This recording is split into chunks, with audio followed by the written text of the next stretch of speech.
Hi ನಮಸ್ತೆ ಎಲ್ಲರಿಗೂ. ಇದು ಭಾನುವಾರ ಸ್ವಲ್ಪ ಲೇಟಾಗಿ ಎದ್ದಿದ್ದು.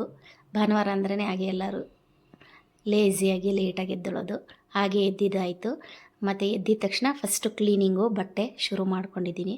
ಯಾಕಂದರೆ ಇನ್ನು ಹಬ್ಬ 3 ದಿವಸನೇ ಇರೋದ್ರಿಂದ.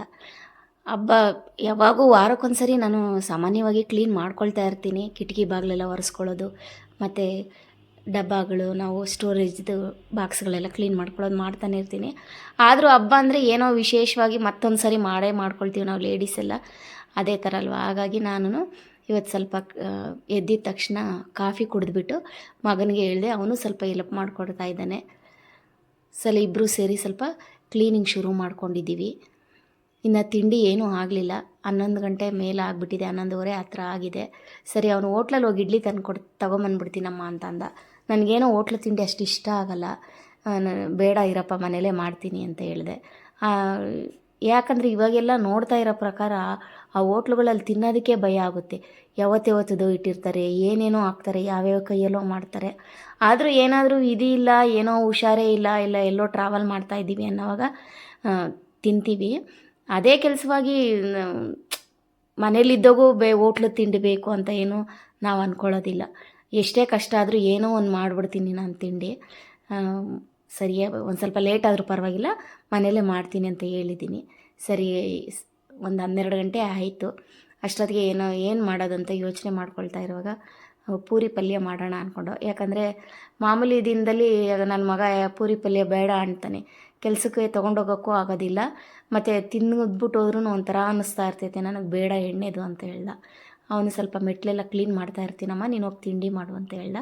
ನಾನು ಬಂದು ಆಲೂಗಡ್ಡೆ ಎಲ್ಲ ಬೇಯಕ್ಕೆ ಇಟ್ಬಿಟ್ಟು ಹಸಿಟ್ಟೆಲ್ಲ ಕಲಿಸ್ಕೊಳ್ಳೋಣ ಅಂತ ಹೇಳ್ಬಿಟ್ಟು ಬಂದೆ ಒಳಗಡೆ.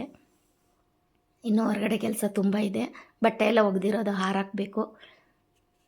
ಹಾಗೆ ಫಸ್ಟು ತಿಂಡಿ ಮಾಡ್ಕೊಳ್ಳೋಣ, 12 ಗಂಟೆ ಆಗೋಯ್ತು ಅಂದ್ಬಿಟ್ಟು ನಾನು ತಿಂಡಿ ಮಾಡೋಕ್ಕೆ ಬಂದಿದ್ದೀನಿ. ಅವನು ಸ್ವಲ್ಪ ಮೆಟ್ಲೆಲ್ಲ ಕ್ಲೀನ್ ಮಾಡ್ತಾ ಇದ್ದಾನೆ, ತೊಳಿತಾ ಇದ್ದಾನೆ.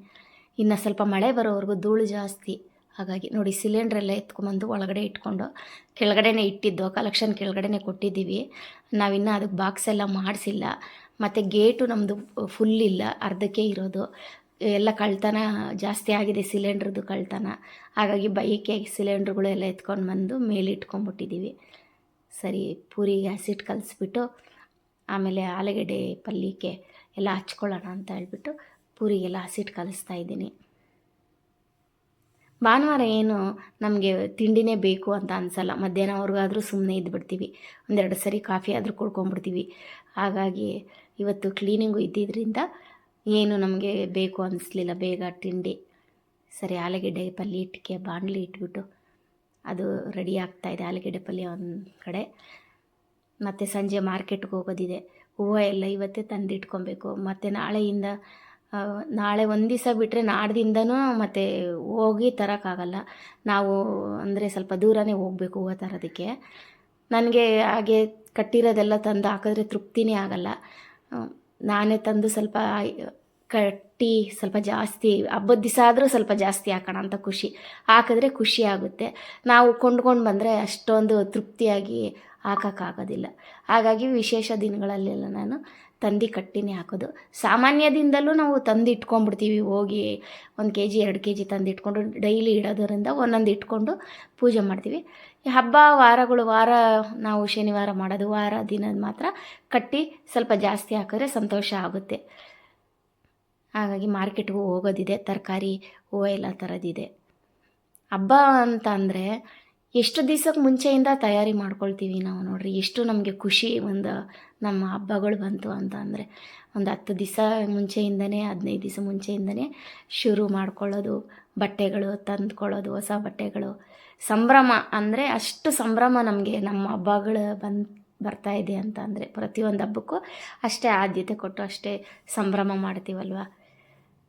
ನನಗೆ ಶಾಪಲ್ಲೂ ಕೆಲಸ ಜಾಸ್ತಿ ಇರುತ್ತೆ ಹಬ್ಬದ ಸೀಸನ್ ಬಂದರೆ. ಹಾಗಾಗಿ ನಾನು ಟೈಮ್ ಸಿಕ್ಕಿದಾಗ ನಾನು ಮನೆ ಕೆಲಸ ಮಾಡ್ಕೊಬೇಕು.